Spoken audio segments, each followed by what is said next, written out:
I never thought I'd be the guy sitting here, writing out my story for the world to see. But after what I've been through, maybe it'll help someone else spot the signs before it's too late. Or maybe it'll just help me get some of this shit off my chest. Either way, here it is. I've been married to Lisa for 15 years. We met in our late 20s, both of us full of plans and ambition. She was a force of nature, beautiful, smart, funny. It didn't take long for me to fall head over heels for her, and by our third date, I was convinced I'd found the woman I'd spend the rest of my life with. We got married 2 years later, bought a house in a nice neighborhood, and eventually had 2 kids. Life was good, or at least I thought it was. The first 10 years were everything you'd want in a marriage. We had our arguments like any couple, but nothing major. We worked hard, raised our kids, and supported each other through thick and thin. I had a good job, and Lisa worked part-time after the kids started school. I thought we had the perfect balance, but looking back now, I realize how naive I was. A couple of years ago, I started a new job that required me to travel a lot. It wasn't ideal, but the money was too good to pass up, and it wasn't like I was leaving forever. I figured Lisa and I were strong enough to handle a bit of distance, and the kids were old enough to understand. I'd fly out Monday morning and be back by Friday night most weeks, and the time apart seemed to make our weekends together even better. Or so I thought. Then, about 6 months ago, things started to feel different. It's hard to pinpoint exactly when it started, but I began to notice small changes in Lisa's behavior. She was more distant, often preoccupied with her phone, and would sometimes make excuses to avoid our usual Saturday night date. She'd say she was tired or had a headache, and I'd let it go, not wanting to make a big deal out of nothing. But as time went on, the excuses became more frequent, and I started to feel like something was off. She stopped being as affectionate, the little texts throughout the day became less frequent, and when I called her while I was away, the conversations were shorter, more strained. I chalked it up to stress. Raising 2 kids and managing the house mostly on her own while I was away couldn't have been easy. I still remember the night I brought it up. We were sitting on the couch after the kids had gone to bed, watching some mindless TV show. I turned to her and said, "Lisa, is everything okay? You seem a little distant lately." She looked at me, her expression unreadable, and said, "I'm fine, just tired. It's been a long week." I didn't push it. I wanted to believe her, to believe that things were just as they always had been. But that nagging feeling in the back of my mind wouldn't go away. It's funny how you can live with someone for years, share a life with them, and still miss the most obvious signs when something's wrong. Then, one weekend when I was home, Lisa announced she was going out with her friends for a girls' night. She didn't do that often, so I didn't think much of it. But something about the way she told me felt off, like she was almost too casual about it. She left around 7 p.m., kissed me goodbye, and said she'd be back late, so not to wait up. I didn't wait up, but I didn't sleep well either. Something was gnawing at me, telling me that something wasn't right. She came back around 2 a.m., slipped into bed without saying a word, and turned away from me. The smell of perfume, one that wasn't hers, lingered in the air. I wanted to ask her about it, but I didn't. I just lay there, staring at the ceiling, my mind racing. The next morning, she was back to her usual self, acting as if nothing had happened. I tried to convince myself that I was being paranoid, that I was reading too much into things. But I couldn't shake the feeling that something was going on. I started paying closer attention, noticing things I'd missed before, longer showers, texts she didn't reply to in front of me, the way she'd smile at her phone and then quickly put it away when I walked into the room. The worst part was that I didn't want to believe it.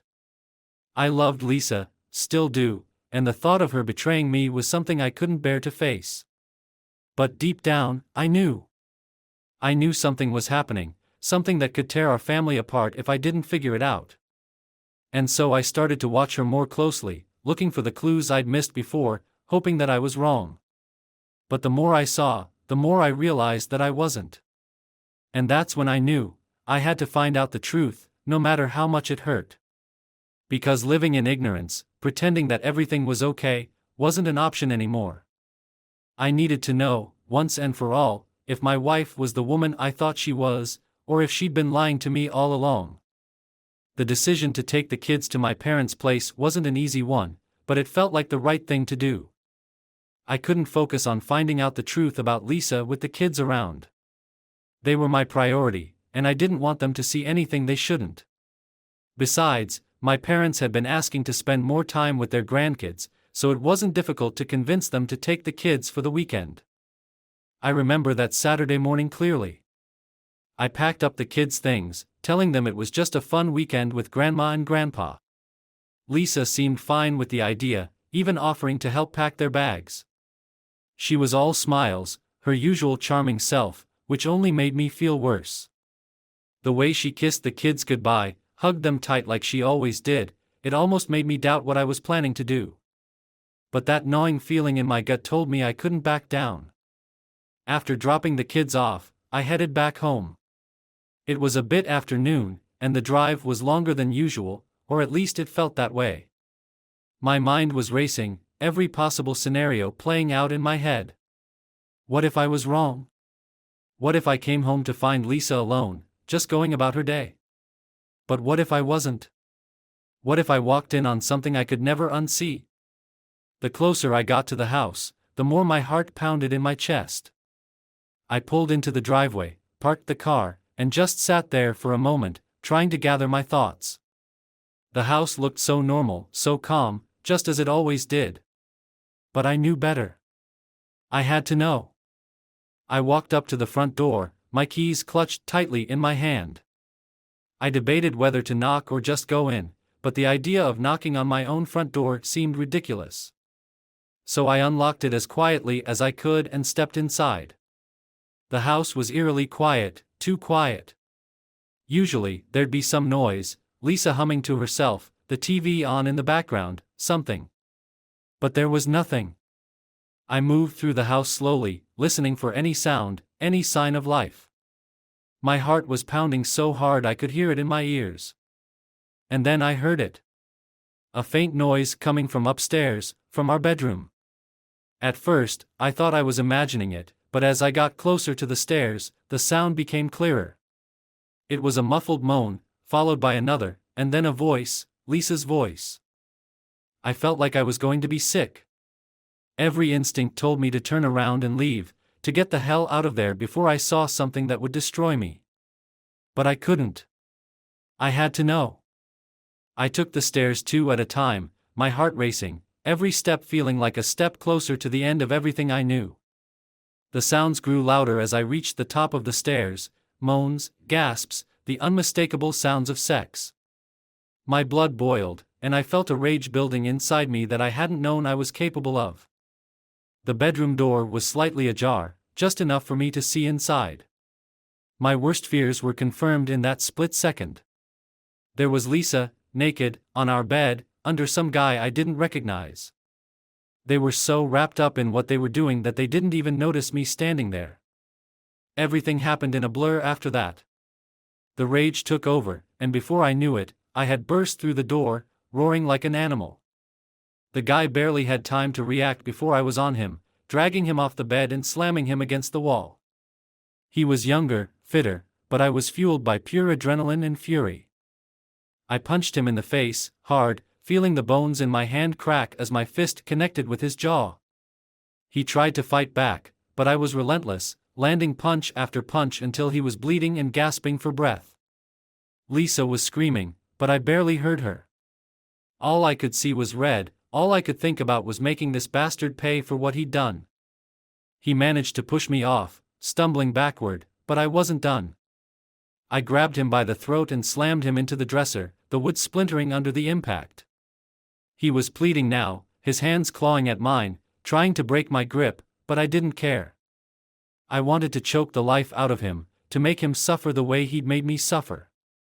"Please," he croaked, his voice barely a whisper, "I didn't know, man, I didn't know." I let go of him, letting him fall to the floor like the piece of shit he was.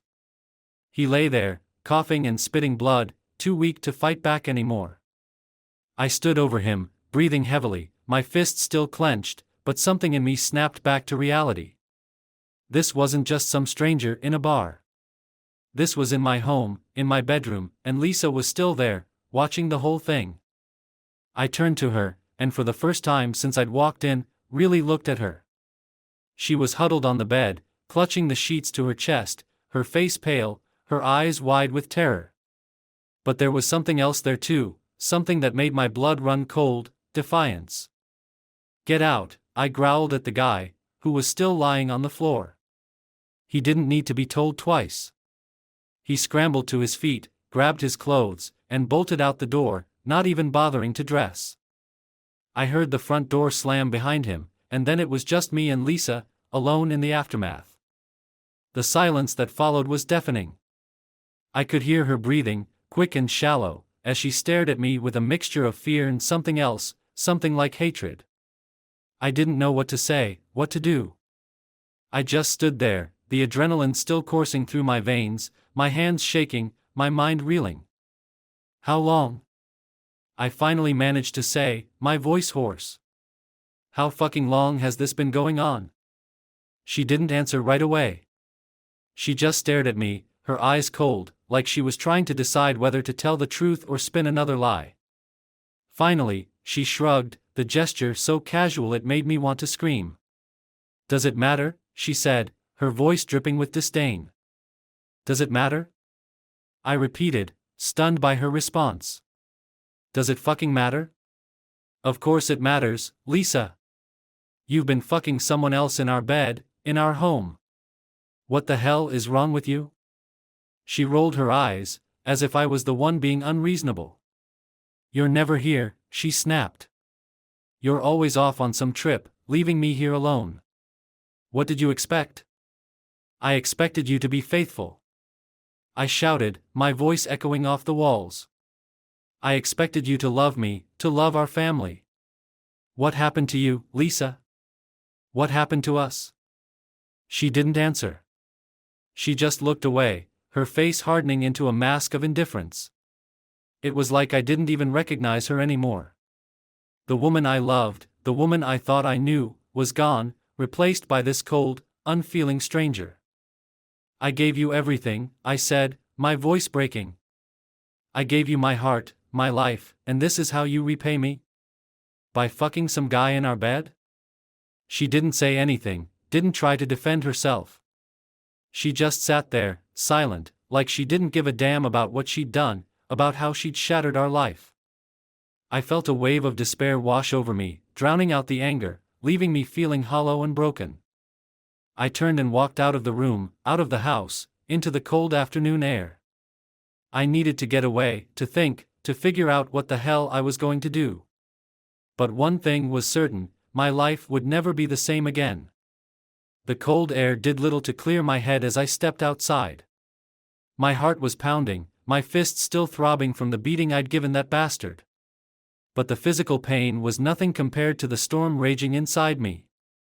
I couldn't believe what had just happened, what I'd seen with my own eyes. Lisa, the woman I'd loved and trusted for so many years, had betrayed me in the most brutal way imaginable. And her response? Nothing but indifference, as if our marriage, our life together, meant nothing to her. I paced up and down the driveway, trying to figure out what to do next. My mind was a chaotic mess, flipping between rage, disbelief, and the crushing weight of reality. I wanted to go back inside and demand answers, but part of me was terrified of what else she might say, what more she might reveal. But I couldn't avoid it. I had to confront her, to make her explain herself, to hear why she had done this. I couldn't just let it go, no matter how much it hurt. I had to know the truth, even if it destroyed me. With a deep breath, I turned and walked back into the house. The door creaked as I pushed it open, the noise unnaturally loud in the silence that followed. Lisa was still in the bedroom, exactly where I had left her. She hadn't moved an inch. She sat there on the bed, naked except for the sheet she had pulled around herself, staring at the floor like she was in some kind of trance. I walked into the room and stood in front of her, my chest tight with anger and pain. "We're not done," I said, my voice low and strained. "You don't get to just sit there and pretend this didn't happen. You owe me an explanation. She looked up at me, her eyes flat and cold. What do you want me to say? She asked, her tone bored, like she couldn't be bothered to care. Why, Lisa? I asked, struggling to keep my voice steady. Why did you do it? What was so wrong with our life that you had to go and fuck some guy behind my back? She sighed, like I was asking her to do something difficult. You're never here, she repeated, her voice matter of fact. You're always off traveling, always working, leaving me here alone. I got tired of waiting around for you to come home. That's bullshit. I snapped. I worked my ass off for this family, for you. Everything I did for us. And you're telling me that wasn't enough? That I wasn't enough? She shrugged again, her indifference cutting deeper than any words could. It's not just about that. It's everything. You're always so focused on your work, on your trips. Even when you're home, you're not really here. I needed more. More? I asked, my voice rising. You needed more, so you decided to cheat on me? That's your excuse? It's not an excuse, it's the truth, she said, her voice calm, almost too calm. You were never around, and when you were distant, distracted. I tried to talk to you about it, but you never listened. You just kept going, doing your own thing, thinking everything was fine. But it wasn't. I could barely believe what I was hearing. I had always thought we were happy, that we were building a life together. I had never imagined that she felt this way, that she was so unhappy. But instead of talking to me, instead of trying to fix things, she'd gone behind my back, destroying everything we had built. So this is my fault? I asked, incredulous. You're blaming me for your decision to cheat? No, she said, shaking her head. I'm just telling you how it is. I didn't plan for this to happen. It just did. That's a load of crap, Lisa, and you know it, I shot back. You don't just accidentally end up in bed with someone else. You made a choice. You chose to betray me, to betray our family. And for what? Some cheap thrill? She didn't respond, just stared at me with that same cold, detached expression. It was like she didn't even recognize me anymore, like I was a stranger standing in front of her. You've got nothing to say? I demanded, my anger flaring up again. After everything we've been through, after everything I've done for you, this is all I get? Silence? What do you want me to say? She finally asked, her voice tired. That I'm sorry? That I regret it? I don't know what you want from me, and frankly, I don't care. That hit me harder than any punch I'd ever taken. Her words, her complete lack of remorse, tore through me like a knife. I wanted to scream, to hit something, anything to release the fury building up inside me. But I didn't. Instead, I just stood there, staring at her, trying to understand how the woman I'd loved for so long had turned into this cold, unfeeling person. Do you even love me anymore? I asked, my voice barely a whisper. She didn't answer right away. She just looked at me, her eyes searching mine, like she was trying to decide what to say. Finally, she shook her head, the slightest movement, but it was enough to break me. No, she said, her voice devoid of emotion. I don't think I do. It felt like the ground had been ripped out from under me. I had suspected it, of course, but hearing her say it, hearing her admit that she didn't love me anymore, that she hadn't for who knows how long, was more than I could take. I turned away from her, unable to look at her any longer. I felt like I was going to be sick, like the walls were closing in on me. I had never felt so alone, so completely shattered. Get out, I said, my voice shaking. Get the fuck out of this house. What? She asked, surprised. Where am I supposed to go? I don't care, I snapped. Go to him, go to hell, I don't give a damn. Just get out of my sight. She hesitated for a moment, like she was going to argue, but then she stood up, letting the sheet drop to the floor. She didn't bother to cover herself, didn't show a hint of shame or regret. She just walked to the closet, grabbed some clothes, and started getting dressed. I watched her, numb, as she pulled on her jeans and a shirt, her movements slow and deliberate. When she was done, she grabbed her purse and phone from the nightstand and walked toward the door. "Where are the kids?" she asked, her voice flat. "They're with my parents," I said. "And they're staying there until this is sorted out." She nodded, like she expected that answer, and without another word, she walked out of the room, out of the house. I heard the door slam behind her, and then I was alone. For a long time, I just stood there, staring at the empty space where she had been. My mind was a whirl of emotions, anger, sadness, disbelief, but underneath it all was a deep, aching pain that I knew would never go away. Everything I thought I knew, everything I thought I had, was gone. She was gone. And I was left with nothing but the pieces of a life that had been shattered beyond repair. As I stood there in the emptiness of our bedroom, a cold clarity began to settle in. The shock and despair that had gripped me started to fade, replaced by something else, something darker, more primal.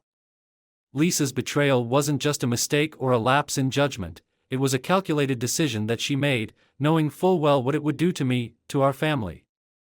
She had shown no remorse, no regret, and that callousness stoked a fire inside me that I hadn't known was there. This wasn't just about ending things or moving on. This was about making her pay. I wasn't going to take this lying down. I wasn't going to let her walk away from this unscathed while I picked up the pieces.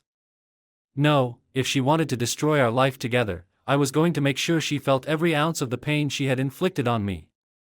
First, I needed a plan, a way to hit her where it would hurt the most. I knew her better than anyone, I knew her insecurities, her fears, and most importantly, her secrets.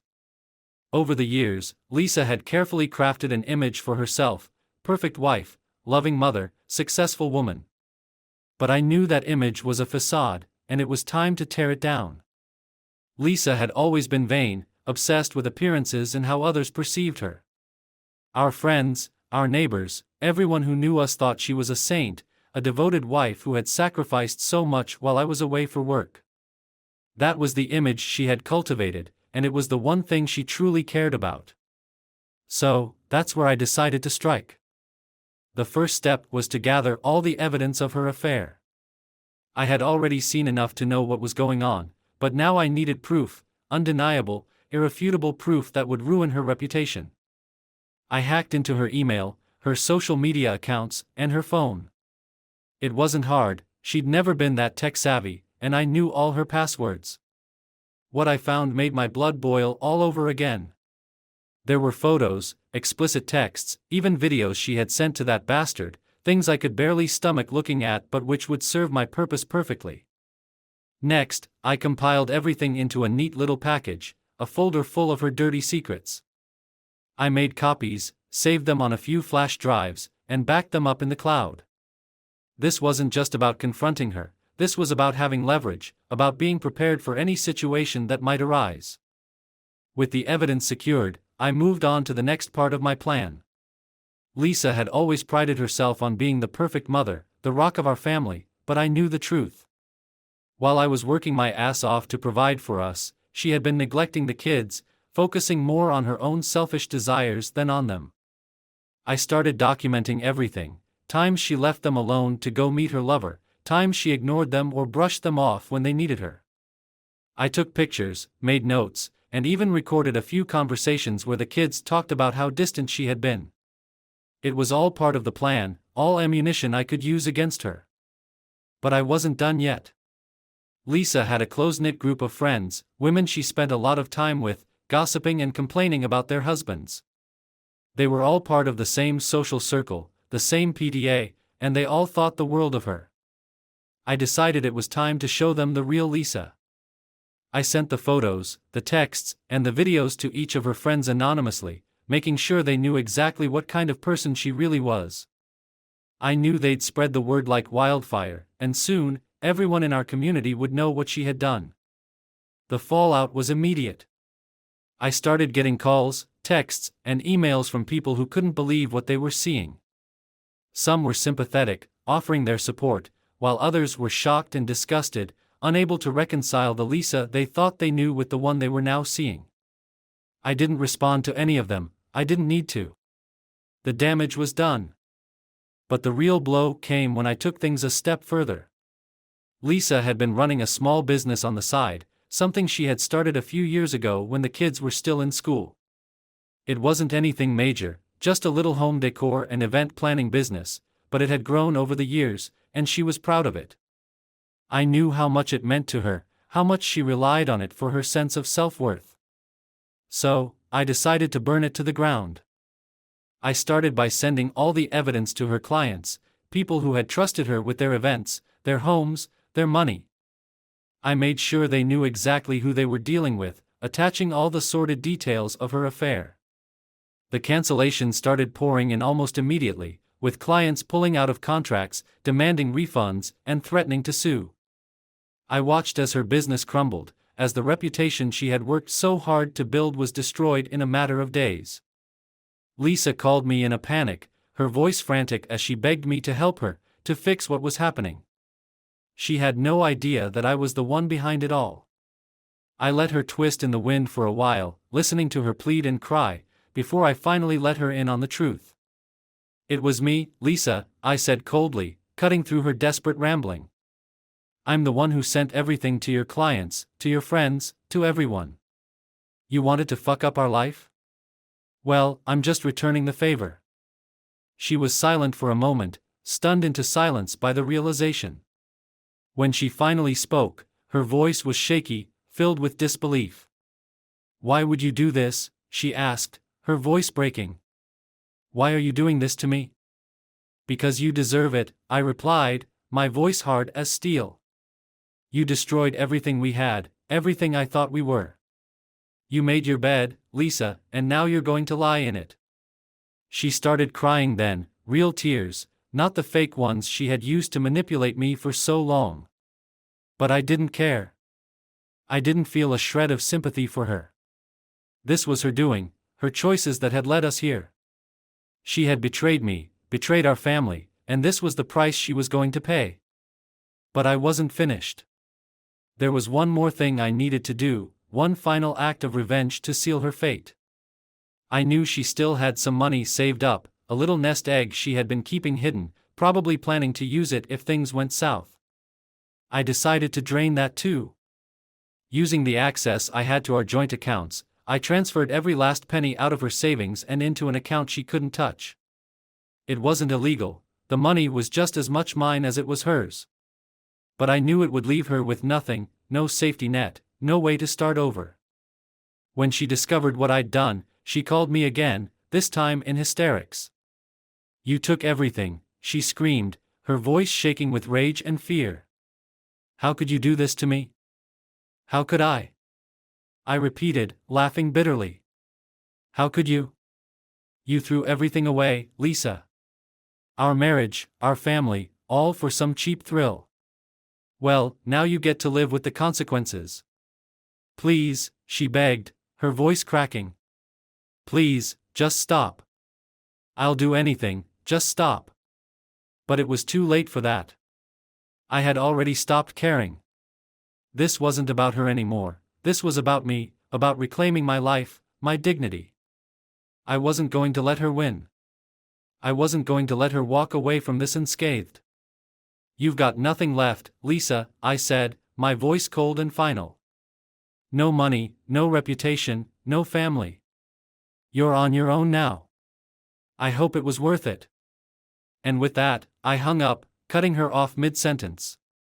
I felt a sense of grim satisfaction as I did, knowing that I had taken everything from her, just as she had taken everything from me.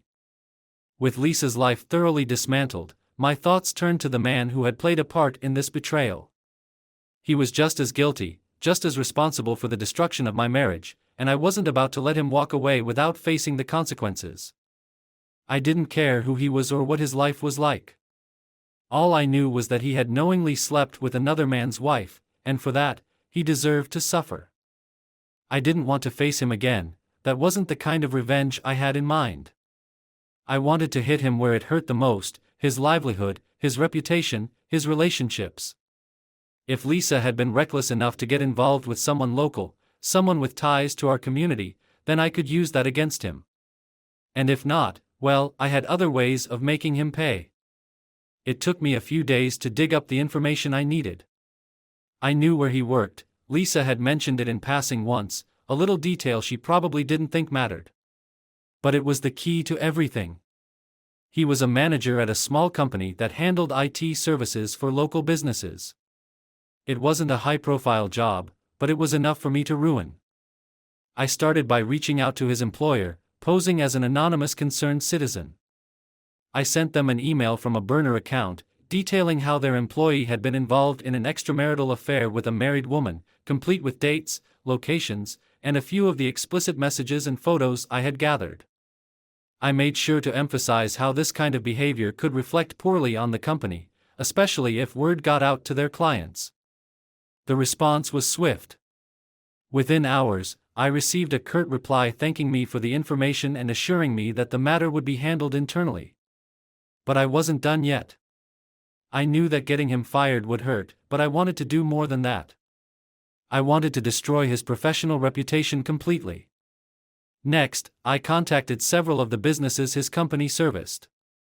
I pretended to be a disgruntled former employee, someone who had been wronged by him in some way. I fed them lies, telling them that he was unethical, that he had mishandled projects, and that he had been caught in inappropriate relationships with clients. I attached the same damning evidence I had sent to his employer, making it clear that they couldn't trust him or the company he worked for. It didn't take long for the rumors to start spreading. In small communities, word travels fast, especially when it involves something scandalous. Within days, his name was being dragged through the mud, his reputation tarnished beyond repair.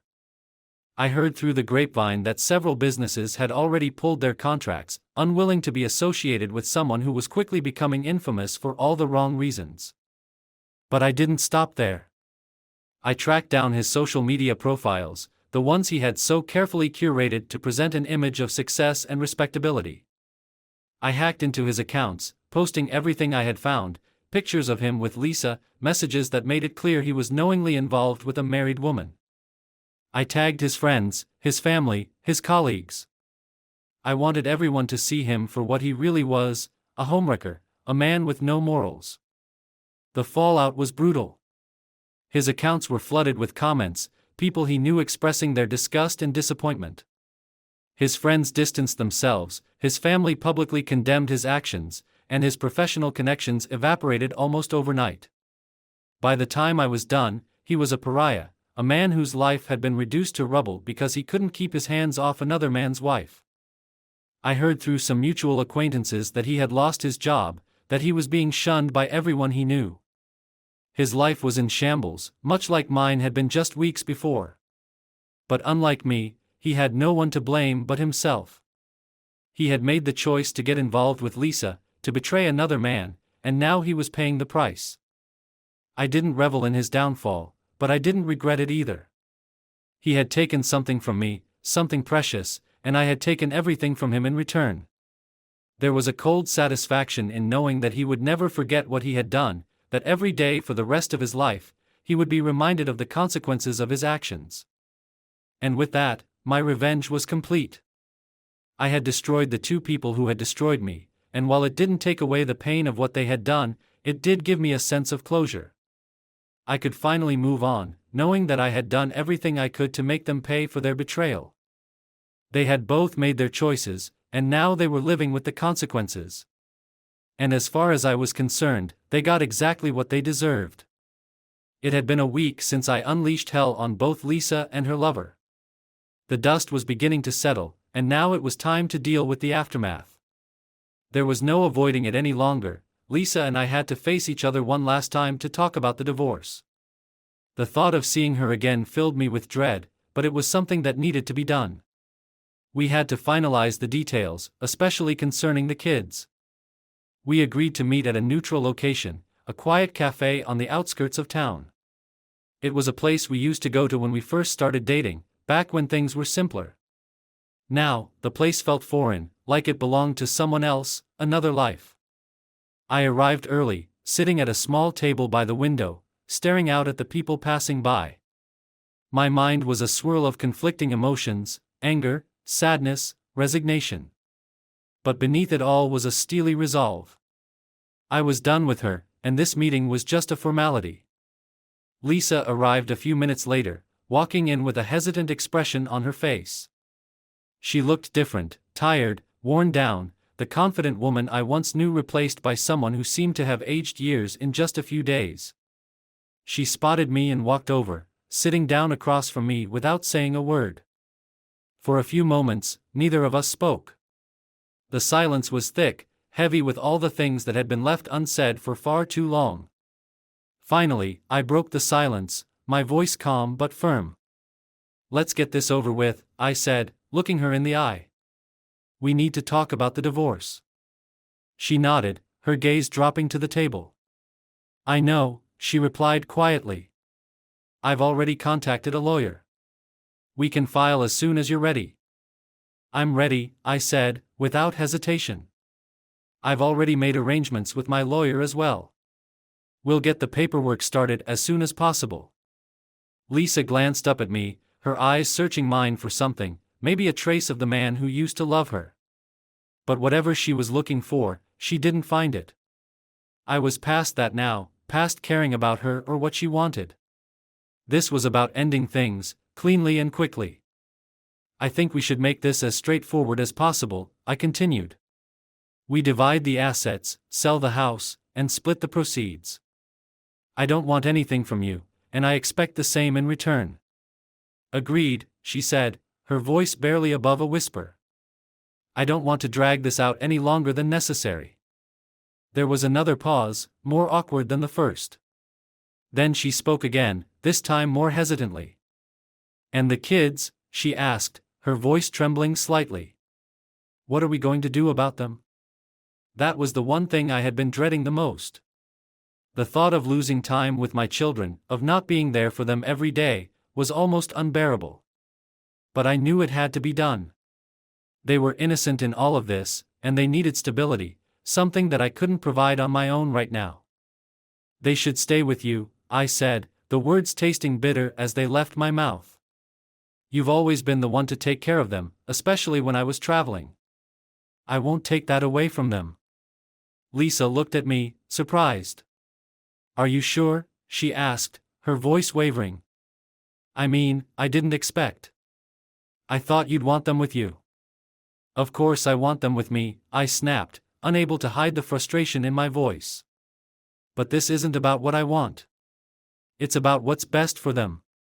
They need stability, and right now, that means staying with you. We'll work out a visitation schedule, something fair. But they stay with you." She nodded slowly, her eyes glistening with tears she was trying to hold back. "Thank you," she said softly.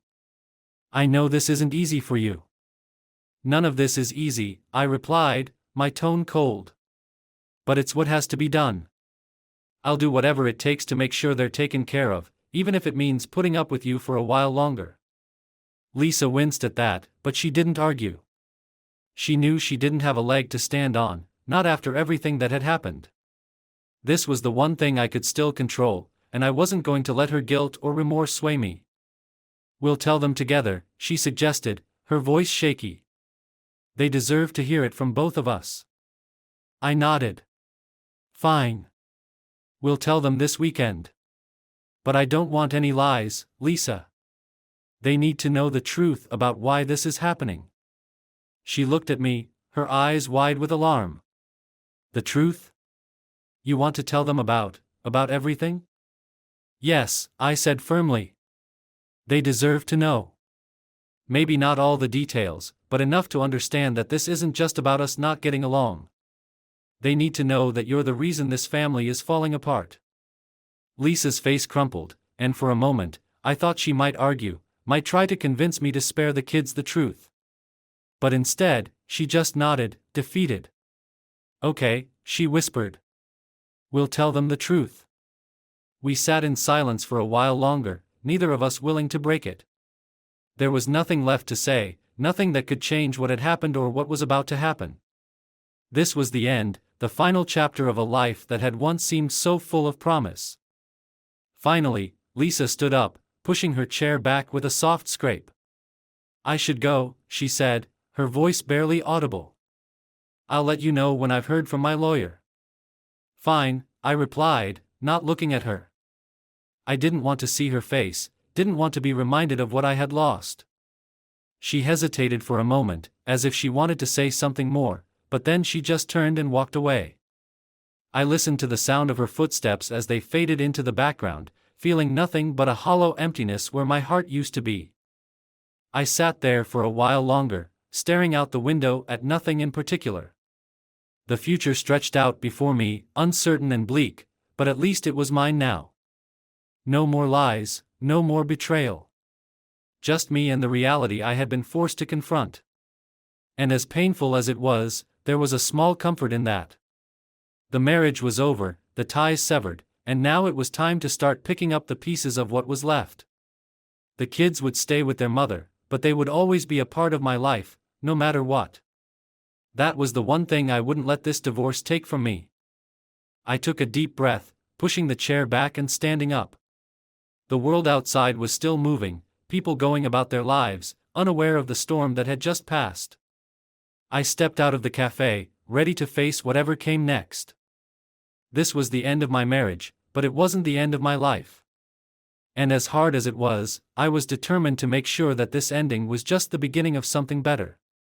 The divorce proceedings moved quickly after that final conversation.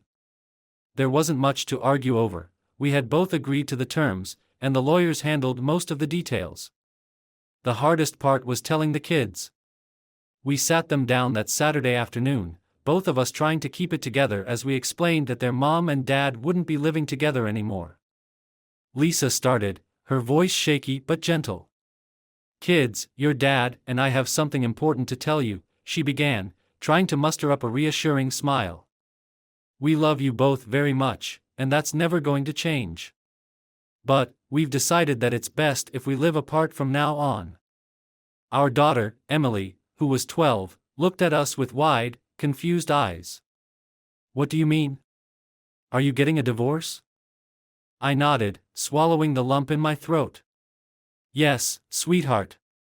We're getting a divorce. But that doesn't mean we don't love you or your brother. This is something between your mom and me, and it has nothing to do with you." Our son, Jacob, who was 10, furrowed his brow, clearly trying to make sense of it all. "But why? Why can't you just talk it out and stay together?" I looked at Lisa, giving her the chance to speak, but she seemed frozen, unable to find the words. I took a deep breath and decided to tell them as much of the truth as they needed to hear. "Sometimes, people make mistakes, big mistakes that hurt the people they love," I said, my voice calm but firm. "Your mom and I, we've hurt each other, and we can't fix it. It's not fair to you or to us to keep pretending that everything's okay when it's not." Emily's eyes welled up with tears, and Jacob looked like he was about to cry too. "But what about us?" Emily asked, her voice trembling. "Where will we go? What will happen to us?" "You'll stay with your mom," I explained, trying to keep my voice steady. "You'll still go to the same school, see your friends, and have your home. And I'll be around as much as I can. We'll work out a schedule so that you can spend time with both of us. But you need to understand that this is for the best." The silence that followed was suffocating. Emily wiped her tears with the back of her hand, and Jacob just stared at the floor, trying to process what we had told them. Lisa finally spoke, her voice cracking. "We're so sorry, kids," she said, her tears finally spilling over. "We never wanted this to happen, but sometimes things don't work out the way we planned. But we're still a family, and we'll get through this together." I didn't say anything more. What else was there to say? We'd broken their hearts just like ours had been broken, and no amount of words could make it better. All we could do was try to be there for them, to help them adjust to the new reality we'd created. Over the next few weeks, the legal process moved forward. We sold the house, and Lisa used her share of the money to rent a smaller place nearby, close enough so that I could see the kids regularly. I found a modest apartment not too far away, and slowly, we began to settle into our new lives. The divorce was finalized without much fanfare, a quick meeting with the lawyers, a few signatures, and it was done. Just like that, 15 years of marriage were reduced to a stack of papers, filed away in some courthouse. It was anticlimactic, really, considering all the pain and turmoil that had led up to that moment. But once the ink was dry, there was no going back. The finality of it hit me hard as I walked out of the courthouse. I stood on the steps for a moment, staring at the traffic moving by, at people going about their day as if nothing had happened. For them, nothing had. But for me, everything had changed. In the weeks that followed, I focused on rebuilding my life, one piece at a time. I threw myself into work, taking on new projects to keep myself busy, to keep my mind off everything that had happened. It wasn't easy. There were days when the weight of it all felt unbearable, when the loneliness crept in and I questioned every decision I had made. But I kept going, knowing that I had to for the sake of my kids, for the sake of my own sanity. Seeing the kids on weekends became the highlight of my week. We would go to the park, play video games, or just hang out and watch movies. I tried to make our time together as normal as possible, even though nothing about our lives felt normal anymore. They were adjusting, slowly, to the new reality, and I did my best to be there for them, to let them know that I wasn't going anywhere, no matter what. Lisa and I barely spoke outside of coordinating the kids' schedules. There was no point in trying to mend anything between us, that bridge had been burned beyond repair. She seemed to be coping in her own way, dealing with the fallout of her actions. I didn't ask about her life, and she didn't ask about mine. We were just two people connected by the children we shared, nothing more. As time went on, the raw pain began to dull, replaced by a sense of acceptance. This was my life now, different, maybe even harder in some ways, but it was still mine. I had survived the worst of it, and now, I was moving forward, one step at a time. The kids started to adjust as well. They missed the way things used to be, of course, but they were resilient. They adapted to the new routines, to the two households, and slowly, they found their footing in this new world we had created. One evening, a few months after the divorce was finalized, I took the kids out for ice cream. We sat on a bench, the warm summer air wrapping around us as we laughed and talked. For the first time in a long time, I felt a sense of peace. It wasn't the life I had imagined, but it was still a life worth living.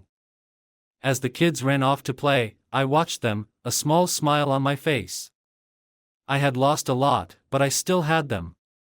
And as long as I had them, I knew I could get through anything. Life was different now, but it was moving forward. The wounds were healing, slowly but surely, and with each passing day, I found myself looking less at the past and more at the future. It wasn't easy, but I was learning to live again, to find happiness in the small moments, and to let go of the pain that had once consumed me. The end of my marriage wasn't the end of my life. It was just the beginning of a new chapter, one that I was determined to write on my own terms. And with my kids by my side, I knew that whatever came next, I was ready to face it.